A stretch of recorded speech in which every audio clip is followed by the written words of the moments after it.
배워나가는 그러한 형식입니다. 자, 먼저 들어가겠습니다. 이 3페이지로 돌아가겠습니다. 3페이지. 3페이지로 돌아가시면 전도학, Theology of Evangelism. 전도학이라고 하는 것은 어디에 포함이 됩니까? 전도. 예.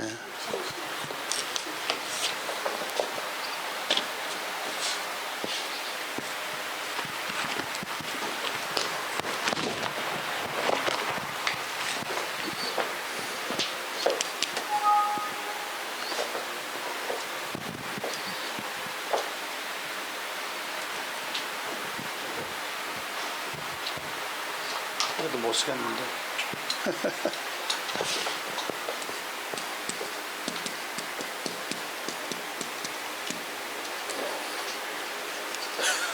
당장.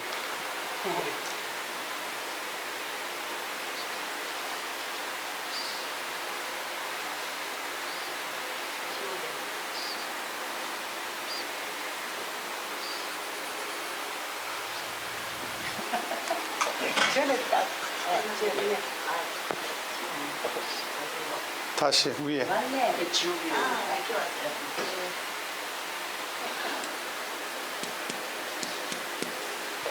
실천 신학에 들어가는 부분이 바로 이 전도학입니다. 실천 신학 안에는 뭐가 들어갑니까? 실천 신학 안에는 예배학도 들어가고요. 선교도 들어가고요. 전도도 들어가고요. 교회 정치도 들어가고요. 여러 가지 학문들이 같이 들어 있습니다. 아까 우리 권사님 설명하셨는데 선교와 전도의 차이는 뭘까요?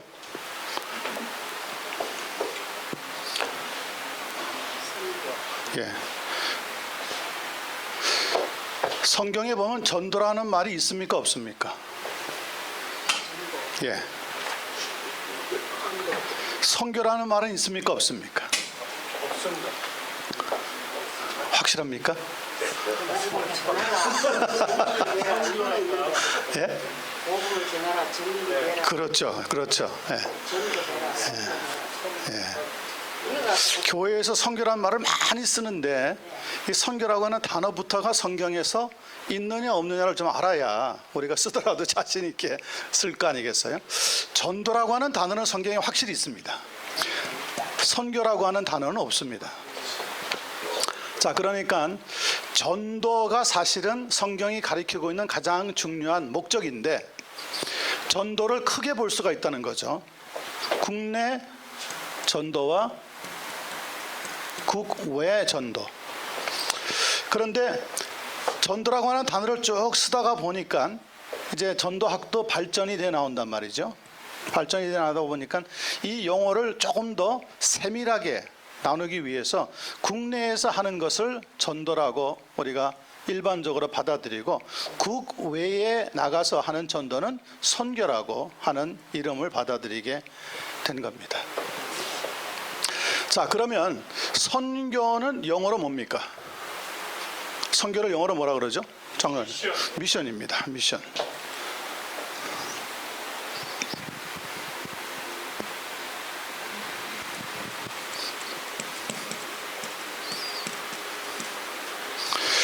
자, 이것이 보통 선교라고 하는 단어인데 이 선교라고 하는 단어 미션에 S자가 붙습니다. 그럼 어떻게 됩니까? 뭐 붙든지 말든지 뭐 그냥 미션 안 붙는 거는 싱글이고 뭐 붙는 거는 플로러다 이렇게 생각. 여기에 이제 신학적인 맹점이 있는 겁니다. 미션이라고 부를 때와 미션 스라고 하고 붙을 때는 완전히 의미가 달라집니다. 우리 개혁주의 입장에서는 미션이라고 하는 싱글 단어를 쓰지 않고 미션 스라고 씁니다.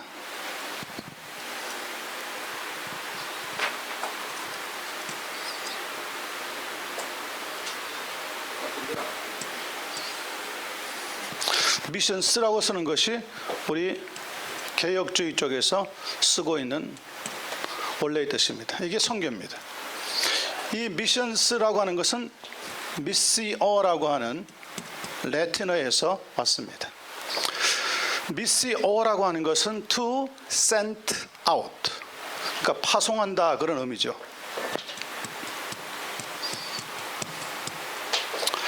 자, 그런데 이 S자를 빼버리는 사람들이 나왔습니다. 그러면서 하는 말이 미션을 특별하게 특수 사역으로 만들지 말자. 모든 걸 다 선교라고 하자. 그리고 그 모든 걸 하나로 보자. 하나로. 그렇게 해서 미션이라고 하는 S자를 빼버리는 사람들이 바로 우리가 이야기하는 자유주의 신학과 진보주의 신학자들이 주장하고 있는 내용들입니다. 자, 그런데 저희들은 개혁주의에서는 어떻게 생각하느냐면 모든 게 선교라고 한다면 선교는 있을 수가 있어요, 없어요? 없죠. 그럼 선교사라고 부를 필요가 없죠. 선교라고 하는 것은 그 분야에 하나님이 또 특별한 콜링으로 불러서 세워서 사역을 시키는 게 선교거든요. 그러니까 원래의 선교라고 하는 뜻은 우리가 S라고 하는 단어가 붙는 것이 우리의 신학적인 입장이고, 자유주의 리버럴 컨실리얼 그룹에서 특별히 WCC에서 생각하고 있는 선교의 개념은 S자가 빠져있는 싱글 단어의 미션입니다. 그분들 이야기는 모든 걸 다 선교를 하자는 거예요. 다. 그렇게 해서 산업 선교라고 하는 단어가 등장하게 되는 거죠. 저희는 선교라고 하는 것은 구체적으로 예수 그리스도의 복음을 전해서 복음을 전하고 교회를 세우고 그 교회를 통하여서 뭐가 세워지는 겁니까? 하나님의 말씀이 선포되도록 하는 것. 이것이 이제 선교의 구체적인 의미라고 볼 수가 있습니다. 그렇다면은 전도라고 하는 단어에 대해서 살펴보겠습니다. 자, 서론 부분입니다. 1번.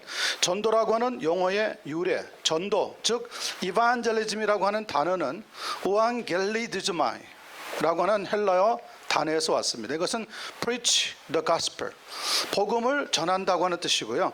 여기에서 이완겔리온, 즉 다시 다른 말로 하자면 가스펠, 복음이라고 하는 단어가 나오게 된 겁니다. 자, 그러니까 이완겔리온이라고 하는 복음이라고 하는 단어는 to preach the gospel, 우앙겔리조마이라고 하는 헬라 단어에서 나왔다는 것만 그냥 아시면 되고, 뭐 여러분들이 다 공부할 필요는 없습니다. 그러나 원래의 유래를 말씀드리는 겁니다. 따라서 to evangelize라고 하는 것은 문자적으로 얘기하자면 to gospelized, 전도한다 하는 것은 복음화한다고 하는 의미를 같이 가지고 있다고 하는 겁니다. 자, 신약 성경에서 이완겔리드조마이하고 이완겔리온이라고 하는 단어는 신약에만 약 몇 번 나타나냐면 127번 나타납니다. 127번 나타납니다. 예수님께서도 말씀하셨습니다. 자기 제자들에게 다른 성에 가서도 복음을 전해야 하리라. 누가복음 4장 43절에서 말씀했습니다. 사도 바울도 자신의 사역을 가리켜서 복음 전하는 것이라고 서신서에 쓰고 있는데, 서신서에 복음을 전한다고 하는 말이 약 23번 정도 등장을 하고 있습니다. 자, 이만큼 신약 성경에는 전도에 대해서 복음을 전한다고 하는 의미가 상당히 많이 적혀져 있기 때문에 우리는 전도에 대한 일반적인 정의와 성경적인 정의 두 개를 같이 살펴봐야 되겠습니다. 전도라고 하는 것은 2번입니다. 전도의 일반적인 정의. 전도라고 하는 것은 구원받은 한 사람이 멸망받을 다른 사람에게 무엇의 도를 전하는 겁니까? 십자가의 도를 전하는 겁니다. 십자가의 도.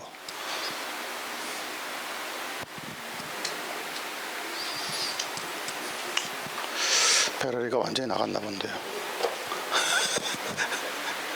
이거는 버튼 배터리인데.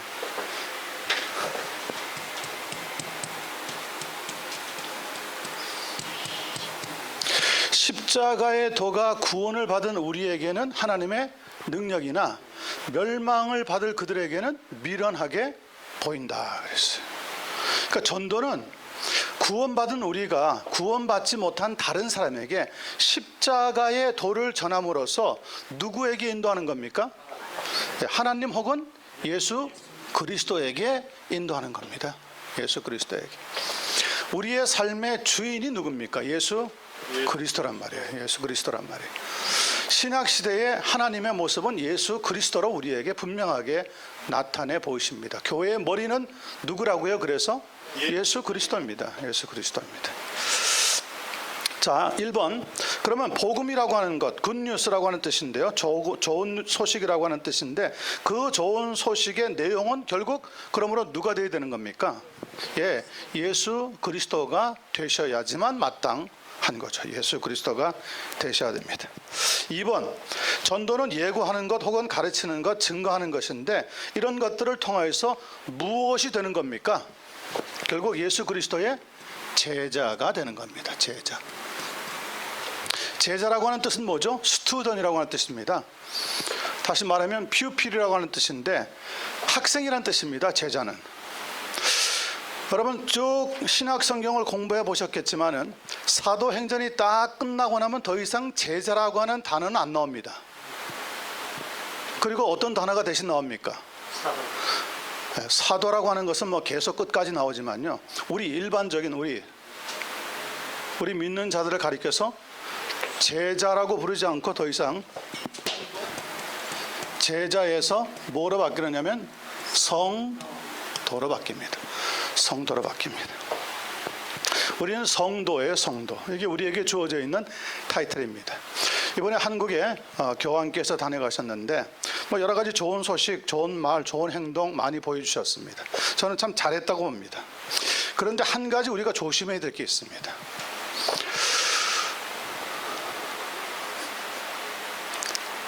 뭘 조심해야 됩니까?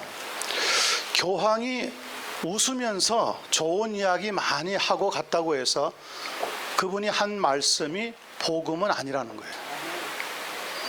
갈라디아서 1장에서 하고 있는 말이 뭡니까? 사도 바울이 우리와 하늘에서 온 천사라도 다른 복음을 전하면 저주가 있을지어다. 저는 그분을 깎아내리고 싶어서 하는 얘기가 아닙니다.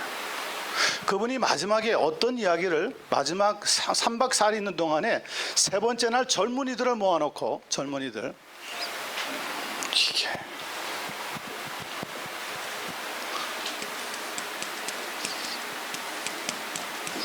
젊은이들을 도전하면서 뭐라고 했느냐면요. 다른 사람들을 억지로 개종시키려고 하지 마라. 모든 종교를 다 인정하라. 그리고 서로 싸우지 말고 평화를 공존하도록 하자. 굉장히 멋이 있고 다른 사람이 들을 때는 야 역시 천주교가 마음이 넓구나 이렇게 생각 들게 한 말이지만 결국 그 말 속에는 무슨 말이 들어있는 겁니까? 모든 종교에는 나름 구원의 길이 있다는 얘기예요. 그건 완전히 종교다원주의입니다. 그러면 예수님께서 십자가에서 왜 죽으셨냔 말이에요. 모든 종교에 나름 구원의 길이 있고 열심히 잘 믿으면 천국에 갈 수 있다면 예수님이 구태여 육체로 오셔가지고 십자가에서 억울하게 죽으실 필요가 없는 거죠. 예수 그리스도의 절대적 구원을 완전히 부인하는 발언이라고밖에 생각이 안 됩니다. 그런데 수많은 목사님들이 갔습니다. 스님들도 갔고요. 그리고는 야 역시 천주교가 마음이 넓다 역시. 그리고 같이 손을 잡고 사진을 찍고 했단 말이죠. 저는 그분이 하고 간 거에 대해서는 뭐 이렇건 저렇건 얘기하고 싶지 않은데 거기에 왜 목사님들이 같이 껴가지고 덩달아 교황이 마치 잘한 것 같이 옹호하고 찬성하고 동의해 주느냐는 거죠. 그러면 우리가 지금 믿고 있는 유일한 구원주가 되시는 예수 그리스도는 무엇 때문에 죽었습니까? 무엇 때문에 다시 부활하셨습니까? 이런 것들이 바로 신학의 부재에서 찾아오는 가장 큰 문제라는 것을 생각하지 않을 수가 없습니다. 자, 복음은 좋은 소식이고 예수님의 제자가 되는 것을 우리가 잘 살펴보셔야 됩니다. 3번입니다. 전도의 긴급성. 인구가 지금 급속도로 증가하고 있습니다. 30년 전만 해도 60억 인구가 지구촌에 살고 있었는데 지금은 70억 인구가 돌파했습니다. 지구가 최대한 carrying capacity, 인구를 수용할 수 있는 수가 75억이랍니다. 75. 그러니까 75억을 넘어가면 지구는 지금보다 훨씬 더 더워지고요.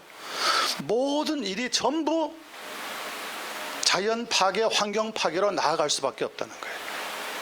자, 75억이 되기 착 얼마 전인데 이런 인구 폭발 같은 입장에서 갖가지 사건이 막 나타나면서 보니까 우리가 뭘 느낍니까? 점점 뭐가 가까워오고 있다. 종말이 가까이 오고 있다는 것을 느끼지 않을 수가 없는 거죠.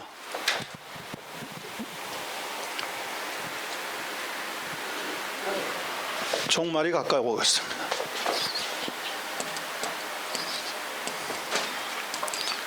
전도는 상당히 종말과 가까이 있는 학문이라는 것을 여러분들이 조금 더 깨달으시면 좋습니다. 우리가 이제 더 끝나기 전에 몇 군데에서 중요한 말씀을 해드릴 터인데, 전도의 일반적인 정의는 하여튼 그렇게 세 가지 정도로 잠깐 정리를 하고요. 3번입니다. 거기 2번이라고 적혀 있는데 3번으로 고쳐주시기 바랍니다. 전도의 성경적인 정의, Biblical Definition of Evangelism. 일반적으로 복음을 구원 메시지로 이해를 합니다. 예수님께서 승천하시기 직전에 제자들에게 설명하신 복음의 본질은 이런 말씀으로 기록되어 있습니다. 누가복음 24장 46절에서 47절인데요. 또 이르시되 이같이 그리스도가 뭘 받고요? 고난을 받고, 두 번째는 제3일에 죽은 자 가운데서 뭐 할 것이요? 살아날 것과, 또 그의 이름으로 죄사함을 얻게 하는 뭐가요? 회개가 예루살렘으로부터 시작하여 모든 족속에게 뭐합니까? 전파될. 그러니까 5단계가 지금 딱 나오고 있는 거죠. 이게 복음의 본질입니다. 첫 번째는 뭡니까? 첫 번째는 예수 그리스도의 고난, 두 번째는 그분의 죽음, 세 번째는 그분의 부활, 그리고 그 부활을 통하여서 이제는 모든 족속에게 회개하라고 하는 말씀, 그리고 이것을 전파하는 사명이 교회에 있다는 것을 보여주고 있습니다. C.H. 다드라고 하는 분은 영국의 유명한 신학자이면서 설교학의 고전이라고 불리우는 사도적 설교의 기원과 발전이라고 하는 책을 쓰신 분인데, 그분은 이렇게 정리합니다. 모든 사도들이 전한 동일한 메시지로서의 복음을 캐리그마, 다시 말하면 선포하는 말씀, 프로클라메이션이라고 부르고, 이 복음의 캐리그마 안에는 4가지 요소가 있다고 주장합니다. 1번, 예수님의 죽으심과 장사된 부활 승천을 포함한 그분의 무엇에 관한 이야기라고요? 그분의 생애, 그분의 생애에 관한 이야기.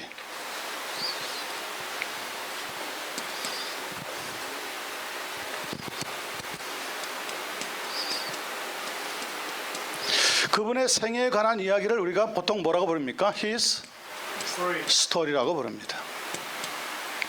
이 His story를 합치면 뭐가 됩니까? 히스토리가 되는 거죠. 역사라는 건 별거 아닙니다. 예수 그리스도가 들어있지 않는 이야기는 역사가 될 수 없습니다. 그건 한 나라에 속해 있는 국사, 그 나라의 이야기지. 역사라고 하는 것은 월드 히스토리를 이야기하는데, 성경은 분명하게 예수 그리스도로 말미암아 세상이 만들어지고 세워졌고 지금도 진행되어지고 있다고 확실히 가르쳐주고 있습니다. 그래서 우리가 역사 그러면은 히스토리라고 보는데, 바로 그분의 생애에 관한 것이 죽으심과 장사됨과 부활과 승천을 포함한 내용에 들어있다는 겁니다. 두 번째, 예수께서 어떻게 무엇의 예언을 성취하셨는지를 가르쳐 줍니까?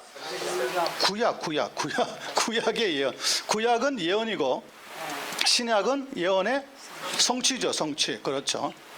이거를 분명하게 양대 산맥으로 알고 있어야 되는 겁니다.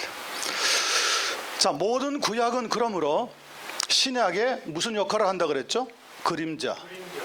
신약은 그러면 그 입장이 reality, 실체입니다. 실체. 그러므로 구약을 이해하려면은 신약을 이해하지 않으면은 이해가 다 되어지질 않습니다. 반드시 신약을 중심으로 해서 예수 그리스도의 사건과 이야기와 일들이 구약에 투영되어 가지고 설명이 되어야지만 되는 것이 우리 개혁주의 신학의 입장입니다. 그러니까 신학이 빠져 있는 구약은 반쪽밖에 안 됩니다. 반쪽. 구약에 있는 모든 사건이요, 구약에 있는 일들, 사건, 일, 이름, 지형, 사람, 그냥 조그마한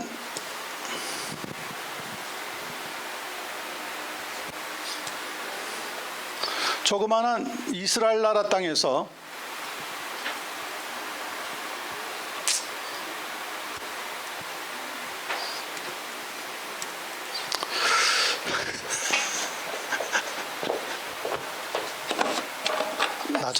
나중에 치우더라고.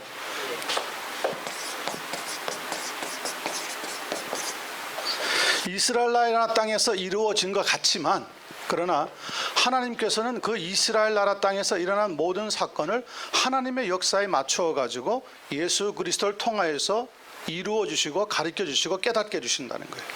그러니까 구약에 있는 사건 하나가 나오면 그 사건을 통해서 반드시 누구를 찾아내야 됩니까?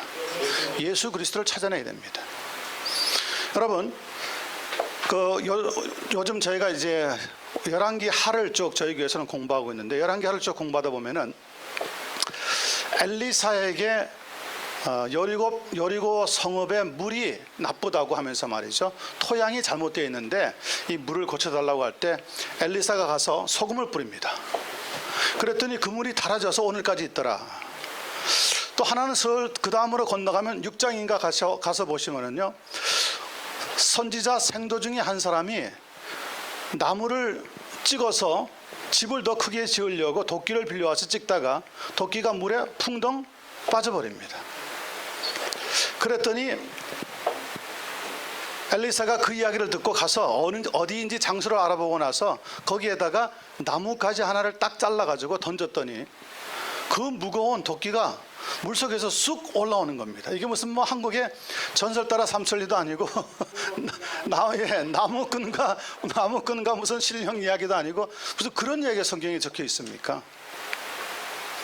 그러면 그런 거 어떻게 해석을 해야 되죠? 사건을 통하여서 발견해야 되는 것은 반드시 예수 그리스도의 복음인데, 소금도 성경에 보면은 무슨 역할을 하는 겁니까? 모든 것을 화목케 하는 기능을 가지고 있는 것으로 소개가 되어져서, 구약에 보면 제사를 드릴 때 그 제물 위에다가 뭘 뿌립니까? 소금을 뿌립니다. 언약의 소금이라고 부르는 거예요. 그러면 이 언약의 소금은 결국 누구를 통하여서 이루어진다는 것을 가르쳐 주는 겁니까? 예수 그리스도를 통해서. 그냥 소금이 그냥 소금이 아닌 거예요. 여러분, 그런 소금 발견한다면 세상에서 벼락부자가 되겠죠. 쓴물에다가 소금 몇 개 턱 떨어뜨렸는데 단물이 됐어요. 세상에 그런 소금 찾으러 다녀야 될 거 아니겠어요? 도끼가 빠졌습니다. 그런데 나뭇가지 하나를 툭 잘라가지고 던졌더니 도끼가 물속에서 끓어오릅니다. 그러면 그런 나무 찾아가지고 5대양 6대주에 바다에 지금 빠져있는 금괴 싣고 빠져있는 배들은 다 찾아내면 벼락부자 되는 거죠. 벼락부자. 그런데 그런 나무가 있을 수도 없지만 그런 나무들은 지금 순전히 상징이란 말이에요. 상징. 실제적으로 있었지만 복음을 상징하고 있다는 것을 이해해야 되는 거죠. 그러므로 그 나무는 그냥 나무가 아니라 십자가를 상징한다. 이렇게 구약에 나와 있는 모든 사건과 일과 이름과 지형과 사람은 전부 예수 그리스도에게 맞춰져 있기 때문에 구약 설교를 하시면서 뭐 예를 들면은 엘리사가 이렇게 위대한 일을 했으니까 엘리사 같은 성품을 가지고 엘리사 같이 능력을 행하면서 엘리사를 이야기하면 그건 잘못된 거죠. 그게 복음주의 교회에서 하는 일이에요. 말은 복음주의인데 복음은 빠지고 사람 이야기만 가득 나오는 게 많단 말이에요. 이런 것들은 전도가 아니라는 거죠. 개혁신학에서는 분명하게 예수 그리스도가 빠지면 모든 것을 설명할 수 없다는 것으로 출발을 하고 있는 겁니다. 자, 예수께서 어떻게 구약의 예언을 성취하셨는지에 관한 설명이 끝나고 나면 3번, 예수의 주되심과 그리스도 되심을 신학적으로 제시하셨습니다. 이 그리스도가 다른 말로 하면 뭐가 됩니까? 메시아가 되는 거죠. 메시아. 메시아나 그리스도나 같은 말입니다. 자, 메시아와 그리스도가 어떤 의미에서 같은 거죠? 우리 정장로님, 무슨 의미입니까? 그리스도, 메시아가 어떤 의미를 주죠? 그 뜻이 뭐죠? 우리 김명도 목사님의 수제자신데. 그렇죠, 맞습니다. 기름 부음을 받은 종이란 뜻입니다. 기름. 이 기름 부음을 받으면은 뭐가 이루어지는 겁니까? 하나님의 사역을 감당하는 선지자 혹은 왕, 제사장 중에 한 사람이 세워질 때 기름을 부었습니다. 그런데 예수 그리스도는 이 세 가지 직분을 동시에 다 받게 되었단 말이에요. 그 받은 장면이 어디에 나옵니까? 그 받은 장면이 어디 나오죠? 예수님이 세례 받으실 때 누구로부터요? 세례 요한으로부터. 세례 요한에게 세례 받으러 딱 나오니까 예수님이 뭐라고 얘기하셨습니까? 예수님을 보고 나서 세례 요한이 내가 당신에게 세례를 받아야 되는데 어떻게 당신이 내게 받으러 나옵니까? 그럴 때 예수님이 뭐라고 얘기하셨죠? 우리가 이런 일을 행함으로 모든 의를 이루게 하려 함이라. 무슨 의미입니까? 구약에서 기름 붓는 의식을 행하는. 그래서 예수 그리스도에게 물을 갖다가 머리에다가 붓는 의식을 함으로 예수 그리스도가 공생애를 정식으로 시작하게 되었다고 하는 신호를 주는 것이 바로 세례를 받게 되는 모습. 예수님이 안 받아도 사역할 수 있지만 구약 성경에 메시아가 기름 붓는 종으로 이미 약속이 되어 있고 계시가 되어 있었기 때문에 사람이었지만은 사도 요한을 통해서 의를 이루도록 하기 위해서 자기에게 세례를 허락하게 된 거죠. 자, 그런 의미에서 우리는 예수 그리스도의 주되심과 메시아 되심을 신학적으로 제시하고 있다는 것을 어그리합니다. 무엇로부터 회개와 용서로의 부르심이 있는 겁니까?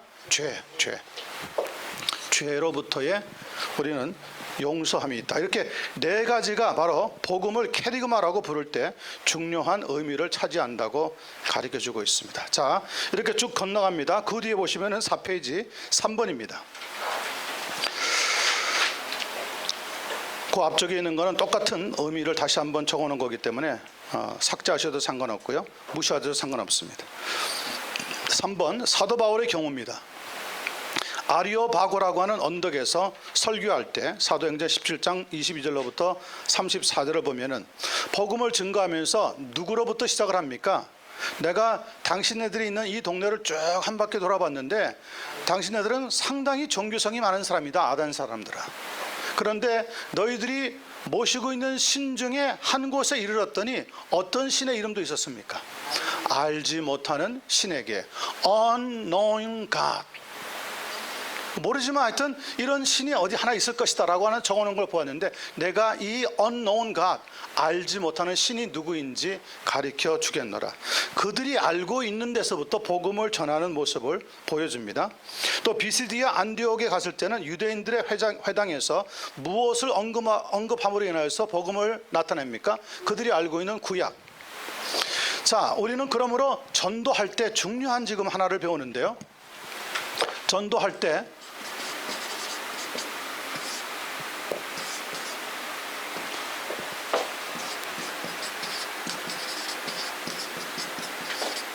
어딘가 우리와 공통점을 찾아서 그 공통점을 가지고 복음을 전하기 위해서 파고드는 것인지, 아니면 꼭 PC가 퍼스널 컴퓨터 같죠? 포인트 오브 컨택, 접촉점.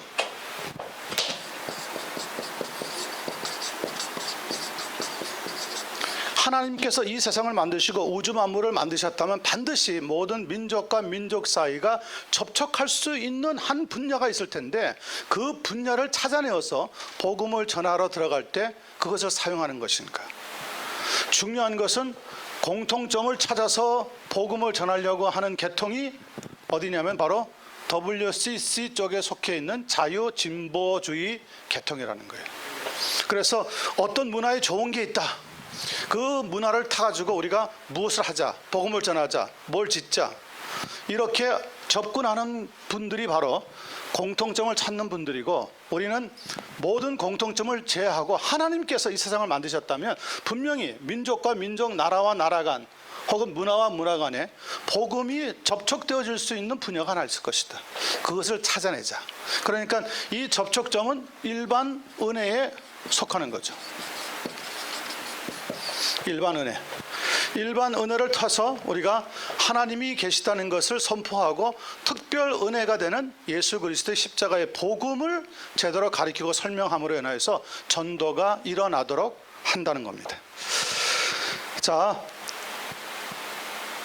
3번 끝에 보니까, 그러나 이렇게 접촉점을 찾아가지고 아덴에서 그리고 비시디아 안디오에게서 각각 알지 못하는 신 그리고 구약을 언급해서 복음을 전하기 시작했지만, 그러나 그의 설교에는 항상 무엇의 핵심을 포함시켰습니까?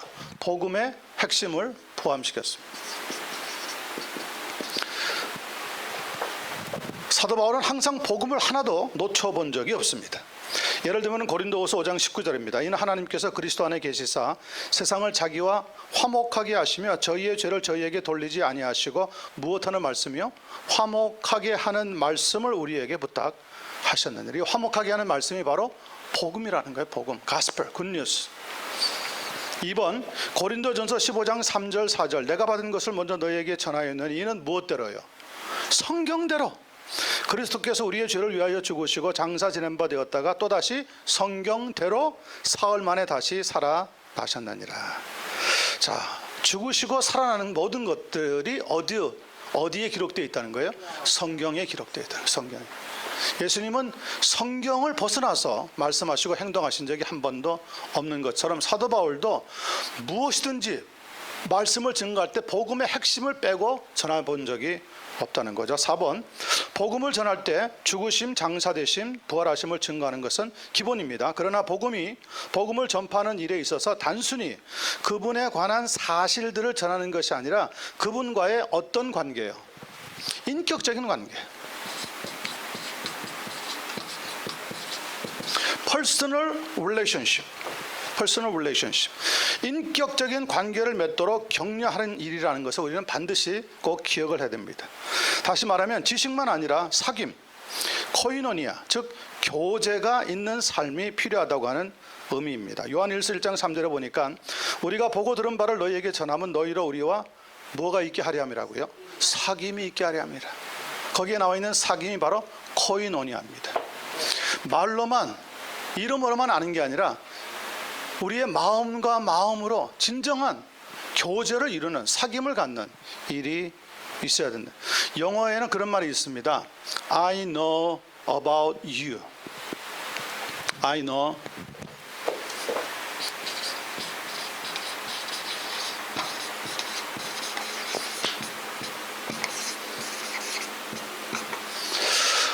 about you.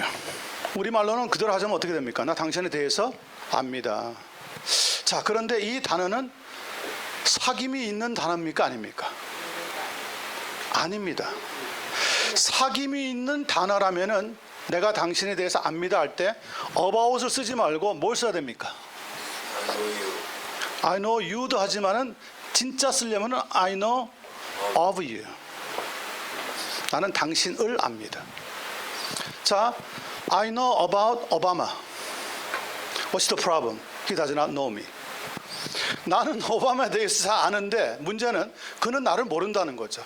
그게 무슨 사귐이에요? 사귐이 아니에요.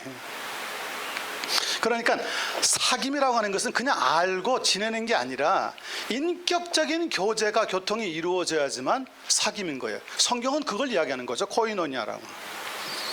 내가 하나님에 대해서 아는 게 아니라 하나님을 알고 하나님은 나를 아시고. 이게 중요한 말입니다. 중요한 말이에요. 그런데 보통 어떻습니까? 우리는 하나님에 대해서는 알죠. 성경에 대해서는 아는 거예요. 신학에 대해서는 알아요. 그런데 신학을 몰라요. 교회를 몰라요. 하나님을 몰라요. 그러니까 우리가 살아가면서 계속해서 스트러글링을, 갈등을 겪을 수밖에 없어요. 그것은 아는 것도 아니고 사귀는 것도 아닙니다. 그건 코이노니아가 일어날 수가 없는 거죠. 자, 4번입니다. 복음을 전할 때 죽으심, 장사되심 이런 모든 일들은 인격적인 관계를 맺어서 사귐이라고 하는 교제라고 하는 것을 필요로 한다고 하는 의미를 가르쳐주고 있습니다. 그래서 이 교제를 하는 데 있어서 5가지 요소를 잘 살펴보시기 바랍니다. 처음에 요한겔리조라고 하는 겁니다. 기쁨을 전한다고 하는 뜻인데 간단하게 이 요한겔리조는 무엇을 뜻한다고 했죠? 아까 복음을 뜻한다 그랬습니다. 복음은 좋은 겁니다. 좋은 소식입니다. 굿뉴스. 여러분 무슨 이야기하다가 저 사람 나보다 더 나은 생각을 할 때 그 생각에 내가 동의하면서 뭐라고 합니까? 그때 That's good news. That's good idea. 좋은 생각이에요. 좋은 생각. 이렇게 얘기한다고요. 마찬가지로 하나님이 우리에게 주시는 생명의 말씀은 우리에게 뭐가 되는 겁니까? good news가 되는 거예요. good news. That's good idea 하는 것처럼 That's good news. 하나님의 복음을 우리가 받아들이는 것, 여기에 모든 인류의 소망이 달라진다는 것을 깨닫게 되어지고, 두 번째는요, 케루소라고 하는 단어가 있습니다. 이거는 to herald, 예고한다고 하는 뜻인데 고대 사회에 왕이 나가기 전에 누구를 먼저 보내면서 묘사하는 말입니까? 왕의 사자. herald 혹은 messenger. 예수 그리스도가 이 세상에 초림하시기 전에 하나님께서는 누구를 먼저 보내서 광야에 외치는 소리가 되게끔 하신다 그랬습니까? 세례 요한을 뭐라고 부릅니까? 왕의 사자라고 부르는 거예요. 전령자. 누가 오신다고 얘기했습니까? 내 뒤에 오시는 이는 나보다 더 능력이 많으셔서 나는 그분의 신들매도 풀기 어렵노라. 내 뒤에 오시는 분, 그분을 소개하기 위해서 온 삶의 목적과 역할이 바로 세례 요한이 했던 일입니다. 그분이 바로 여기 얘기하는 것처럼 케루소라고 하는 역할을 담당한 거죠. 복음은 세 번째 디다스코라고 하는 게 있습니다. 디다스코는 교화한다고 하는 뜻이기도 한데 우리말로 더 쉽게 얘기하자면 어떻게 한다는 겁니까? 가르친다는 거예요. 디다스코. 이거는 교훈을 말합니다. 교훈. 네 번째 마르투스라고 하는 단어가 나옵니다. 이 말에서 순교자라고 하는 의미를 갖게 되었는데, 마르투스라고 하는 것은 우리말로 성경이 뭐라고 번역되어 있죠? 순교자라고 번역되어 있으면은 사람들이 듣고 질색할까 봐, 겁먹고 나 교회 다니는 거 조심해야 되겠다 그럴까 봐 성경은 약간 순화시켜 놨습니다. 무슨 단어라고 적어놨죠? 증인. 감사합니다. 증인이라고 적어놨습니다. 증인입니다. 증인이 마르투스입니다. 그 다음에 마지막에 나오는 게 이제 마데테스라고 하는 겁니다. 마데테스라고 하는 것은 복음 전도를 통해서 예수님의 제자가 되는 거니까 말 그대로 마데테스는 뭐가 되겠습니까? 제자화. 디사이플링 하는 거죠. 디사이플링. 자, 이렇게 몇 가지 정의에 대해서 살펴봤고요. 그러면 세 번째 전도의 유형을 찾아보겠습니다. 상당히 많은 유형들이 있는데 간단하게 살펴보고 넘어가겠습니다. 자, 퍼스널 이반젤리즘이라는 게 있습니다. 이거는 우리말로 하자면 개인 전도. 적지는 않습니다. 여러분 계속 적어 나가십시오. 개인 전도. 한 사람이 다른 한 사람에게 복음을 전함으로 인하여서 반응하도록 자극하는 겁니다. 두 번째는 크루세이드 이반젤리즘이라는 게 있습니다. 이거는 무슨 전도입니까? 대중 전도. 불신자들에게 복음을 전하려고 하는 목적으로 계획된 대중적인 전도 집회를 여는 것을 가리켜서 우리가 크루세이드 이반젤리즘이라고 부릅니다. 세 번째 브로드캐스팅 이반젤리즘. 이거는 말 그대로 방송 전도. 복음을 전하기 위해서 여러 가지 방송 매체를 활용하는 겁니다. 네 번째 saturation evangelism. 주로 남미에서 많이 사용하던 전도 방법입니다. 우리말로 하자면 침투 전도. 4번은 침투 전도.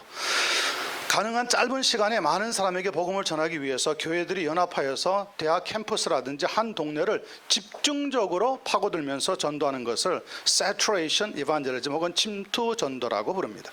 다섯 번째 lifestyle evangelism. 생활 전도. 불신자들 앞에서 모범된 삶을 보여줌으로 복음을 전할 기회를 얻는 것을 가리켜서 lifestyle evangelism이라고 부릅니다. 교회서를 읽어보면요, 모라비안 교인들이라고 하는 사람들이 나옵니다.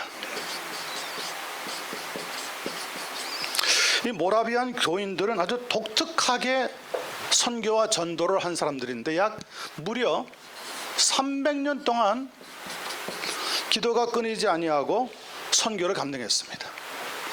두 가지 특징이 있는데요. 모라비안 교인들의 첫 번째 특징은 뭐냐면 기도 운동에 누구든지 동참해야 된다는 거예요. 누구든지. 그래서 24시간, 1시간도 빼놓지 않고 돌아가면서 계속 기도를, 그것도 1, 2년이 아니라 300년 동안 계속했습니다.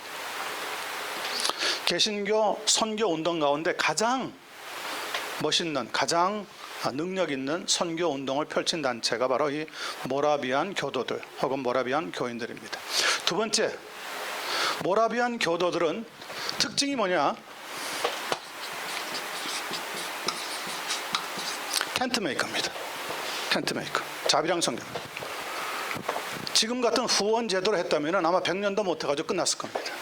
그런데 자비랑 선교를 했기 때문에 나가서 열심히 보내진 곳에서 일을 하고 땀 흘리고 그 근방에 있는 사람들과 친구가 되면서 복음을 전했기 때문에 뿌리를 내릴 수가 있었던 거예요. 심지어는 복음을 전하기 위해서 어떻게까지 나갔냐면요, 일부러 해적들에게 잡혀가지고 종으로 팔려가기도 했답니다. 일부러. 그러면 어떻게 됩니까? 종으로 잡아오면 일단 먹고 사는 거는 걱정이 없는 거 아니에요, 그죠?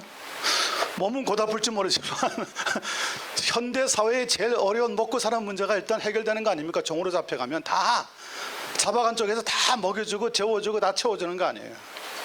그런데 그 바닥에 있으면서 성실하게 충성스럽게 일들을 해내면서 10년, 20년 안에 완전히 그 지역을 복음화시키는 놀라운 역사를 만들어. 왜냐하면 그 마음속에 다른 사람들은 억울하게 잘못해가지고 잡혀갔다고 생각하지만 이분들은 스스로 내가 자원해서 종으로 잡혀갔기 때문에 무슨 일을 만나도 자유가 참 풍성하고 무슨 일을 만나도 당황하지 않는 거예요. 내가 이 일 때문에 왔는데.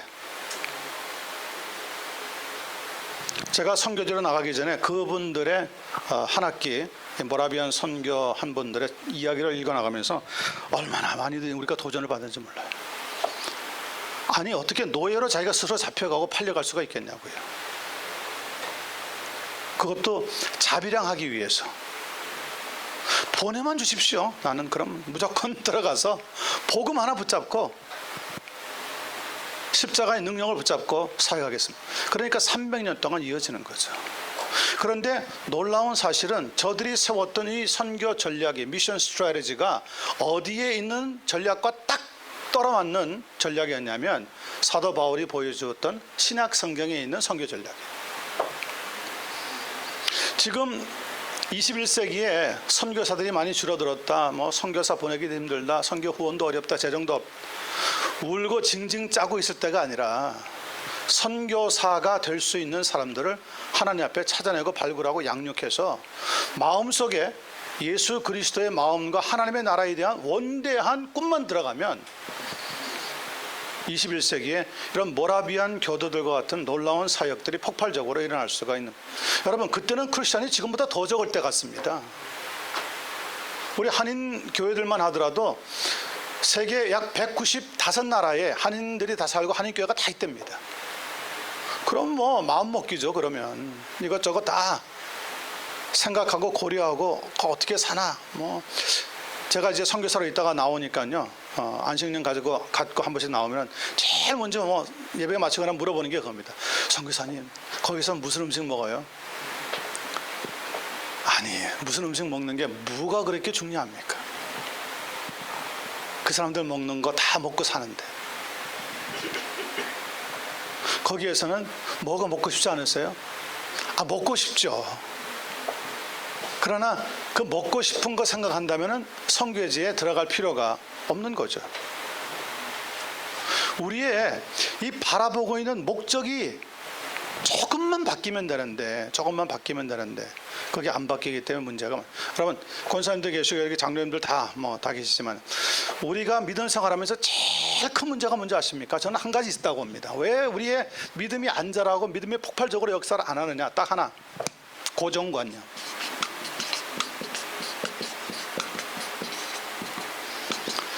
목사님들이 고생한다 그러면 목사님들이 당연히 고생해야 되는 거죠. 남자분들은 여자분들에 대해서 고정관념이에요. 여자분들이 이런 일을 할 수 있을까? 여자분들은 또 남자분들에 대한 고정관념을 가지고 있어요. 남자들은 그냥 고집이 세고 뭐고. 대부분의 싸움의 내용을 보면 이 고정관념 때문에 싸움이 일어납니다. 예. 60년 살았으면 60년 동안 만들어진 고정관념이 있기 때문에 안 깨집니다, 이게. 좋습니다. 고정관념 없는 사람이 어디 있겠어요? 다 조금씩 있겠죠. 그런데 고정관념을 빨리 믿음으로 바꾸지 않으면 나도 손해지만 누구도 손해인지 아십니까? 다른 사람에게 막대한 피해를 입힐 수 있다는 게 문제입니다. 제가 한 가지만 딱 예를 들게요. 고정관념 때문에 다른 사람에게 피해를 입힌 경우, 그럼 마태복음을 딱 열면은 2장에 들어가면 누가 나옵니까? 동방박사 세 사람이 나옵니다. 세 사람인지 네 사람인지 모르겠지만 하여튼 동방박사가 나옵니다. 이 사람들이 유대에 왕이 났다고 하는 소식을 듣고 별을 보고 쭉 따라오다가 갑자기 별이 사라져 버렸습니다. 하나님 테스트하는 거죠. 네가 왕을 찾아내라, 이런 얘기겠죠. 딱 별이 사라졌는데 이들이 어디로 갔습니까? 어디로 갔죠, 권사님? 헤롯의 궁전에 찾으러 갔습니다. 왜 갔습니까? 네, 그들의 고정관념이죠. 왕이 태어났으면 당연히 어디에서 태어났다고 보는 겁니까? 왕궁에서 태어났다고 보는 거죠. 그러니 물어볼 것도 없이, 서로 상의할 것도 없이 그냥 왕궁으로 그냥 들어간 거예요. 그런데 하나님이 보내신 메시아, 우리의 왕이신 예수님은 어디에 태어나셨습니까? 마구간에 태어났습니다. 이게 성경의 반전이지. 그래서 성경이 재밌는 겁니다. 성경은 모든 게 다 반전입니다. 우리의 고정관념을 완전히 깹니다. 깨지 않으면 안 보이거든요, 믿음이. 자, 그런데 헤롯 궁전에 들어가서 왕이 태어나서 우리가 경배하러 왔습니다. 그랬더니 헤롯이 사람들을 딱 시켜가지고 왕이 어디서 태어날 것이라고 하는 구약의 예언을 찾아냅니까? 왕이 태어나면 베들레헴에 있을 것입니다. 그래서 그 동방박사를 불러가지고 당신네들 베들레헴에 가서 왕이 혹시나 있으면은 찾아서 경배하고 돌아가는 길에 나한테 반드시 들러가지고 알려주고 가십시오. 근데 마침 하나님께서 간섭하셔서 다른 길로 가라. 그래서 헤롯에게 가지 않고 그냥 가버렸습니다. 만약에 가지 않았다면 그 세 사람은 그날로 모가지 댕강입니다. 그냥 날아가는 겁니다. 자, 그런데 자기네들은 살았지만 그 사람들이 떠나고 난 뒤에 베들레헴에 어떤 사건이 발생했습니까? 2살짜리 밑으로 있는 남자애들은 다 죽었습니다. 누구 때문에 죽은 겁니까? 동방박사 세 사람인지 네 사람인지 모르겠지만 그 사람들이 하나님 안 믿은 건 아닙니다. 계시 안 믿은 건 아닙니다.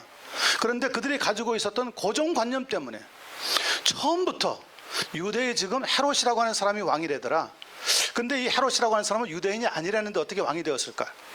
그런데 유대인의 왕이 태어났다면 우리가 만나러 가면 이거는 잘못하면 발각되면 큰일 날 수도 있다. 조금만 생각을 했더라면, 조금만 지혜로웠더라면 주변에 있는 사람들 수소문해가지고 곧장 베들레헴으로 갔을 겁니다. 그런데 그들이 살아오면서 가지고 있었던, 동방박사라고 하지만 가지고 있었던 고정관념이 딱 머리에 자리 잡고 있었어요. 왕은 왕궁에서 태어나는 법이다. 터벅터벅 하나도 의심하지 않고 왕궁으로 들어갔네요. 들어간 결과 베들레헴에 있던 사내 아이들은 2살짜리 밑으로 몽땅 다 죽었다니까요.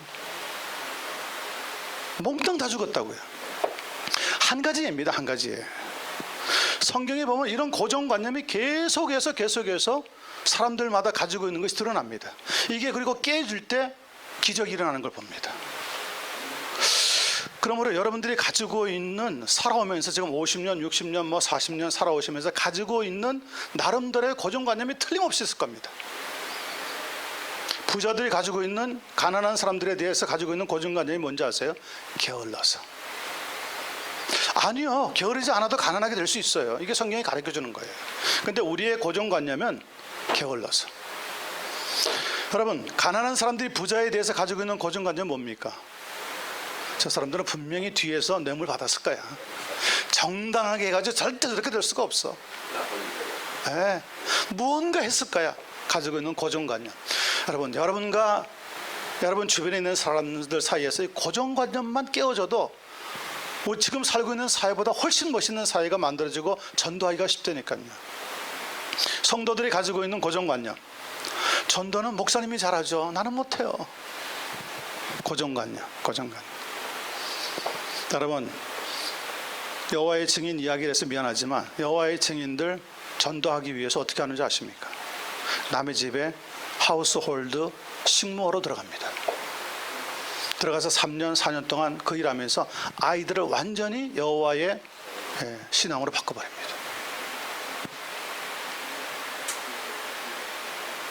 그 사람들을 잘했다고 하는 게 아니라 그렇게 하려고 하는 마음과 자세가 우리에게는 없다는 거예요. 없다는 거예요. 그분들의 이야기를 줄줄이 듣다가 보면요, 세상에 뭐 이런 사람들이 다 있나. 그런데 초대교회에, 지난번에 우리가 순교자 이야기 다 읽으셨지만 초대교회의 신앙을 지키기 위해서 순교한 사람들 보시면요, 이 사람들하고는 상대가 안 되는 사람들이 정말 자신들의 생명을 내놓고 복음을 증거했다니까요. 오늘 이 시대가 바로 그런 시대가 필요한 거죠. 그런 분들이 필요한 거죠. 이것저것 따지고, 이것저것 계산하고, 뭐 이거는 이래서 안 돼, 저거는 저래서 안 돼. 안 되는 게 너무 많으니까 주변이 항상 불안한 거예요. 예수 믿는 사람은, 복음을 가지고 있는 사람은 어떻습니까? 담대합니다. 예수님이 분명히 말씀하셨지 않습니까? 너희가 세상에서는 환난을 당하나 뭐하라? 담대하라. 내가 세상을 이기었노라. 여러분, 이 이긴 예수님을 잘 증거하는 것이 바로 오늘 우리에게 보여주고 있는 중요한 복음을 전할 수 있는 기회를 얻는 겁니다. 6번, 홈 투 홈 비지테이션 이반젤리즘. 우리말로 쉽게 얘기하자면 축호 전도, 도어 투 도어 이반젤리즘입니다. 한 집 한 집 방문해서 이웃에게 복음을 전하는 겁니다. 7번째, 리바이벌 이반젤리즘. 교회에서 가장 많이 하는 것들을 하나죠. 부흥 전도. 교회에서 연례적으로 복음을 들을 수 있는 사람들을 초청해서 전도하는 겁니다. 이거는 근데 현대에는 많이 별로 효력이 없습니다. 8번 스트리트 이반젤리즘, 노방전도죠. 아웃리치하는 겁니다. 거리에 나가서 불신자들에게 때를 얻든지 못 얻든지 복음을 전하는 것. 가장 원시적인 것 같지만 사실은 가장 효과가 많답니다. 가장 효과가 많답니다. 몰몬들 하시는 거 보십니까? 두 사람씩 딱 짝을 찍어요. 몰몬들이 어느 한 집을 복음 전해서 꼭 자기네들의 종교를 심어주겠다 그러면요, 2년 기도 안 됩니다. 2년. 한 집을 놓고 2년 기도 안 됩니다. 그리고 또 2년을 줄기차게 그 집을 찾아간답니다. 처음에는 이상하게 생각하고 문도 열어주지 않던 사람들이 늘 젊은이들이 찾아와서 비가 와도 바람이 불어도 눈이 와도 얼음이 얼어도 더워도 추워도 나중에 한 1년 정도 지나면요, 저절로 마음을 연답니다. 젊은이들이 수고가 많아. 우리가 쭉 지켜보는데 요즘 세대에 당신네들 같은 젊은이들이 없어. 그래가지고 집을 열고요, 들어오게 하고요, 이야기를 하다가 몰몬으로 다 지금 말려들어가요. 미국에서 가장 급성장하는 교단이 몰몬입니다. 이런 극성스러운, 아니 열성 있는 전도가 뒤따르기 때문에 되는 일들이죠. 이런 것들을 우리가 다 잃어버린 겁니다. 지금 교회가 다 잃어버린 겁니다. 9번입니다. 오이코스 이반젤리즘. 이걸 우리가 안드레식 전도라고 합니다. 가까운 사람들에게 전도하는 거죠. 교인들로 하여금 그들의 가까운 친구와 친척들에게 복음을 증거하기 위하여서 여러 사회 관계를 사용하도록 동기를 부여하는 겁니다. 10번째, 거기 적혀 있지 않지만 특수전도가 있습니다. 특수전도. 예를 들면 병원, 양로원, 감옥, 군대, 고아원, 미국 같은 경우에는 홈레스 케어 센터 같은 무숙자 집 등등을 방문해 보시면 복음을 전해야 되는 상대가 얼마나 많은지 몰라요. 얼마나 많은지 몰라요. 요즘 이민 사회는 너무 바빠가지고 전도할 데가 없어요. 아니요, 복음을 전할 수 있는 눈을 못 떠서 그런 거죠. 여러분 주변에 보면 얼마나 많은 사람들이 복음을 기다리고 있는지 모릅니다. 그러므로 여러분들은 지금 아주 중요한 자리에 앉아 있고요, 복받은 자리에 앉아 있고요, 여러분들에게 주님께서 임무를 주시고 사명을 주시려고 이야기합니다. 다 한번 따라하겠습니다. 성도는 다시 크게요. 성도는 아파서 죽는 게 아니라 사명이 끝나면 죽는다. 사명이 끝나야 죽어요. 우리 주변에서 많은 사람들이 아파서 사고로 돌아가신 분들 많지만 그런 것들은 하나의 나타나는 결과들이고, 예수 믿는 사람들은요, 하나님이 우리가 예수를 믿는 순간에 다 사명을 주시는데 이 사명이 끝날 때까지 지켜주십니다. 이 말은 제가 한 말이 아니고 아프리카의 선교 아버지라고 불리우는 데이빗 리빙스톤이 한 말입니다. 데이빗 리빙스톤은 27살에 아프리카에 들어갔는데요. 들어가자마자 사자에게 물어뜯겨 가지고 오른쪽 뼈가 완전히 다 으스러졌습니다. 의사가 오른쪽 어깨를 못 쓰니까 엄청난 재앙이죠, 재앙.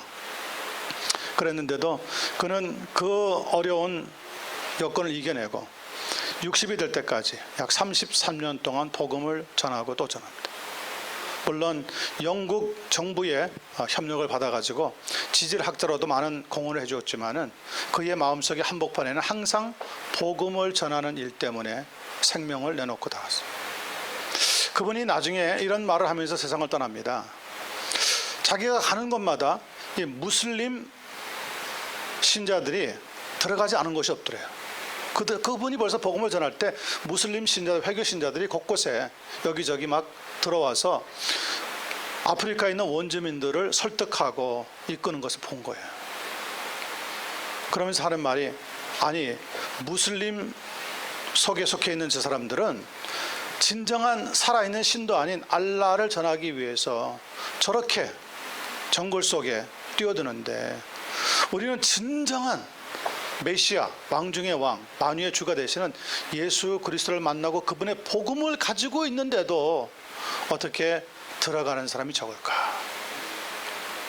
그렇게 해서 그는 끝까지 의사요, 목사요, 음악가요, 지질학자요, 얼마든지 출세하고 돈 벌 수 있는 길이 있었지만 그 모든 것을 내려놓고 복음을 끝까지 전하다가 생명을 떠나고 맙니다. 전도라고 하는 것은 그런 거죠. 전도. 한 사람의 생명을 놓고 2년 동안 기도하고 2년 동안 접촉하는 일이 여러분 쉬운 일이겠습니까? 얼마나 할 일이 많은데요. 그런데 예수님이 하신 말씀을 기억해 보시면 그 얼마나 가치 있는 일인지 깨닫게 됩니다. 한 생명이 천하보다 귀하다고 하는 말씀. 여러분 한 명 한 명이 그렇게 귀하다고 하는 것을 우리가 깨닫게 되어집니다. 자, 그러면서 오늘 2장에 들어갑니다. 2장. 이렇게 잠깐 이론적인 것 몇 가지 단어들을 찾아보았고 2장에 보면은 이제 전도 역사가 있습니다. 전도에는 이론도 있지만 전도 역사도 등장합니다. 예수님의 사도들부터 시작해서 지금 2000년가량 수많은 전도자가 나왔습니다. 특별히 다 찾아보지는 못하지만 이 시간에 내용이 너무 많기 때문에요. 지난 한 2세기 19세기부터 시작해서 20세기에 쓰임받았던 4명의 역사상 뛰어난 4명의 전도자를 생각해 보려고 합니다. 그들의 이름은 조지 위필드라고 하는 사람이고요. 또 한 사람은 찰스 피니, 그리고 세 번째는 드와이트 무디, 그리고 20세기에는 빌리 그레함이라고 하는 사람입니다.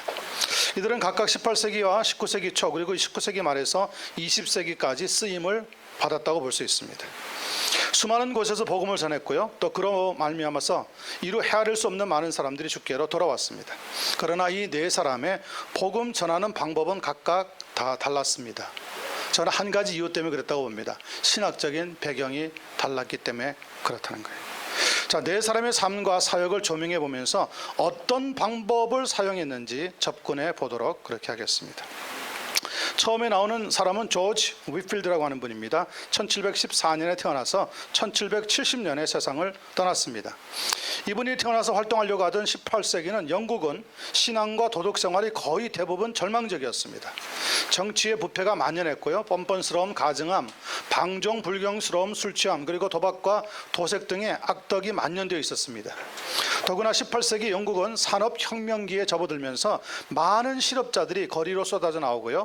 도시의 인구가 집중되고 비대화되면서 빈부의 격차가 심화되고 청교도적인 신앙 전통이 사라지고 향락적인 역량이 아주 감염되어 가고 있었습니다. 모든 학교에서도 20년과 회의론이 만연하고요. 버링그, 락훔, 그리고 깁본 같은 사람들에 의해서 이 철학적인 작가들에 의해서 모든 내용들이 이론이 사변적인 사회로 교회의 신앙을 아주 철저하게 저급하게 떨어뜨리고 말았습니다. 강단에서도 합리적인 경향이 강조되면서 교회는 논쟁에만 급급하고 영적인 메시지가 고갈되어 가고 있던 사회였습니다. 기독교인이라고 하는 자처하는 사람들 중에서도 대단히 부주의한 삶을 사는 사람들이 많았고요. 진리의 헌신이 절실히 요구되었고 하층민들에게서도 극심한 무지와 대단히 실제적인 이교주의가 팽배해 가고 있었습니다. 19세기를 가리켜서 계몽주의 시대라고 하는데 영국의 대부분의 사상가들 속에 이 계몽주의 사상이 침투해 들어갔고요. 설교자들이 없는 게 아니라 있기는 있었지만 그들의 설교는 역시 도덕을 강조하는 연설 비슷한 것에 불과해 버렸습니다. 진짜 복음을 찾기가 어렵게 돼 버린 겁니다. 정부의 지나친 법은 국민들의 하잘것없는 범죄까지도 심하게 다루었습니다. 이 같은 상황에서 백성들은 할 일이 저열한 오락과 술 취함과 방탕함에서 위로를 찾을 수밖에 없었습니다. 사람들은 교회를 나가지 않았습니다. 왜냐하면 교회에 가봐야 복음과 성령으로 저들을 힘있게 할 수 있는 힘이 없었기 때문에 그랬던 겁니다. 따라서 영국의 대부분은 침체 속에 있었고요. 그리스도에 대한 충성, 종교적인 열정이 아주 결여되어 있던 침체의 시대였습니다. 그런 시기에 조지 윗필드라고 하는 하나님의 은혜와 주권, God's grace and His sovereignty를 부르짖으면서 빛난 별과 같이 나타나게 되어집니다. 자, 여러분들이 이 내용들이 굉장히 많은데요. 네 분의 이 전도자들의 삶은 집에 가셔서 한번 읽어보시기 바랍니다. 읽어보시고 다음 주간에 오시면 이 네 분의 삶에서 비판적으로 우리가 생각할 것 몇 가지를 찾아보겠습니다. 그 비판적인 것을 어디에 찾아보시면 나오느냐면요. 제가 다음 시간에 또 설명하고 정리하겠지만은 여러분 가지고 있는 강의한 35페이지를 보시면 비교라고 하는 부분이 되어 있습니다. 비교. 이 네 사람의 전도자들의 특징은 첫째, 많은 수의 사람들에게 복음을 전했다는 겁니다. 윗필드는 자기가 살아있는 동안에 1억 명에게 18세기 초인데 1억 명에게 복음을 전했답니다. 찰스 핀이라고 하는 사람은 그의 생애 50만 명에게 복음을 전했고요. 무디는 2억, 그리고 그레함은 22억이나 되는 사람들에게 복음을 전한 것으로 알려져 있습니다. 개혁주의 입장에서 볼 때 윗필드는 이들 중에서 가장 뛰어난 전도자였습니다. 이런 내용들이 쭉 적혀져 있는데 집에 가셔서 네 사람의 전도자의 삶을 쭉 읽어보시고 이 안에 비어있는 칸을 채워가지고 오시면 됩니다. 양도 많지 않습니다. 한 페이지 딱 지나면은 끝인데요. 그 안에 하나, 둘, 셋, 넷, 다섯, 6개 밑줄이 쳐 있는데 그 내용만 딱 적어가지고 오시면은 다음 시간에 제가 인도하면서 훨씬 더 쉽게 그리고 여러분들은 편안하게 이해 분명하게 전해져 나갈 수 있을 겁니다. 자, 잘 보세요.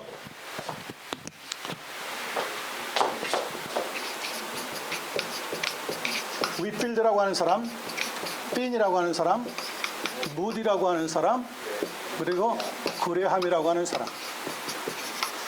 이 중에 딱 한 사람만 개혁주의입니다. 딱 한 사람만 개혁주의입니다. 그리고 다른 사람들은 다 나름대로 다른 사상을 가지고 있습니다. 어떤 사상을 가지고 있었는지를 살펴보시라는 겁니다. 쭉 내용을 살펴서 읽어보시면 내용이 나옵니다. 그러면 다음 시간에 이 네 명을 딱 비교, 구분할 수가 있습니다. 윗필드가 우리가 생각하는 개혁주의라서 참 마음에 드는데 한 가지 아쉬운 것도 있습니다. 그 아쉬운 것도 무엇인지 한번 글을 읽으면서 찾아보셔가지고 기록해 놓으시면은 35페이지까지 다음 시간에 순식간에 지나가게 되어지고요. 그리고 나면은 이제 실제적으로 4개의 전도 방법, 지금까지 교회 내에서 쓰이고 있는 4개의 교회 전도 방법을 살펴보고 난 뒤에 실제적으로 들어가서 어떻게 전도하는 것을 훈련하고 준비하느냐를 우리가 다루게 될 것입니다. 한 2분 정도 남았는데요. 혹시 질문이 있으면 해주시고. 자, 이 전도학은 굉장히 중요합니다. 여러분들의 심령과 제 심령 그리고 우리 학교의 정신을 같이 합쳐서 이거 공부가 만만치 않는데 생각하지 마시고 저는 쉽게 해드릴 테니까 편안하게 해드릴 테니까 여러분들이 그냥 잘 따라오시면서 하라고 하는 것만 하시고 읽어보라고 하는 것만 읽어보시면은 그 내용들은 충분히 습득이 되어지고 이해가 되어지게 될 겁니다. 모라비안 교회는 어느 어디 지역에서 오늘날에는 거의 흔적이 사라졌습니다. 그리고 남아있는 것이라고 하는 것은 저기 동부 쪽으로 많이 있고요. 브레드런 철치, 프렌드 철치 이런 쪽으로 약간 모양을 달리해서 남아있고요. 모라비안 교회 자체는 한두 개밖에 지금 남아있고 그러니까 모라비안 교도들의 마지막 300년이 지나고 나서 어떤 문제를 만났냐면 지도자의 부재를 만납니다. 그 모라비안 교도를 이끌어갔던 아주 정말 카리스마틱한 지도자가 누구였냐면 진젠돌프라고 하는 사람이었는데, 그 사람만한 리더십이 나오지 않으니까 그 다음에는 쫙 흩어질 수밖에 없는 어려움을 겪게 되는 거죠. 바로 이것도 마찬가지입니다. 위필드가 대단한 사람이었는데 정말 미국으로 봐가지고는 제1차 대각성 운동을 일으키는데 결정적인 파워를 실어준 사람인데, 위필드와 함께 사역했던 존 웨슬리는 훨씬 힘이라든지 설교라든지 모든 게 약간 한 발 뒤졌으면서도 불구하고 아직까지 웨슬리안 교회는 남아있는 데 비해서 위필드가 조직한 것은 하나도 없습니다. 그러니까 위필드는 다 잘했는데, 말씀도 잘 전하고 신학도 좋았고 뭐 수많은 사람들에게 복음도 전했는데, 어떤 면에서 아쉬움을 남기느냐면요, 행정과 조직력이 없었습니다. 행정과 조직력. 복음을 혼자 아무리 잘 전하고 한 시대를 떠나가 버리면 뭐합니까? 그게 연결돼야 되는데 그 다음에 세울 사람이 없었던 거예요. 워낙 특별히 뛰어나니까 따라올 사람도 없었겠지만은, 그러나 다른 사람을 키워내지 못했던 한계를 나중에 드러내게 되었습니다. 본인 스스로는 굉장히 하나님 앞에 깨끗했어요. 내 이름은 어디에도 남겨놓지 마라. 내 무덤에도 내 이름 쓰지 마라. 정말 우리가 볼 때는 존경스러운 일이지만, 교회의 입장에서 볼 때 이 수많은 자유주의 신학, 세대주의 신학, 뭐 닥쳐오는 진보주의 신학과 싸우기 위해서는 누군가가 굳건하게 서서 이끌어가는 힘이 필요한데, 그런 것들은 어떻게 세우지를 못하고 그냥 세상을 떠나게 되어버린 거죠. 그래서 이제 그런 점이 좀 아쉽다는 것이고, 피니라든지 무디, 구리함 이런 분들은 보면은 학교를 세우든지 아니면 자기네들의 전도 협회를 세우든지 아니면 뭘 하든지 해서 무언가를 딱 만들어 놓고 갔기 때문에 아직도 여러 모양으로 지금 등장하고, 피니와 같은 사람은요, 은사주의를 미국에 완전히 뿌리내도록 만든 사람입니다. 오럴 와버트 같이 인디애나 오하이오 이쪽으로 막 이 은사운동 막 일으키던 사람들의 대부분의 영향은 전부 피니의 영향을 받은 사람들이 대부분입니다. 그런 사람들이 계속 남아서 뿌리를 내려갔는데, 위필드와 같이 우리 개혁주의 입장에 있는 분들이 하지 못했던 것이 바로 아쉬운 점이죠. 오늘 교회도 마찬가지입니다. 오늘 교회도 개혁주의 교회들이 이 지도자를 세우는 일에 인색하고요, 잘 세울 줄을 모르기 때문에 본인 당대에는 잘 서 있고 대단한데 그 다음에 맥을 이어주는데 잘 못하는 아쉬움을 우리가 아직도 보고 있습니다. 자, 기도하겠습니다. 하나님 아버지 감사합니다.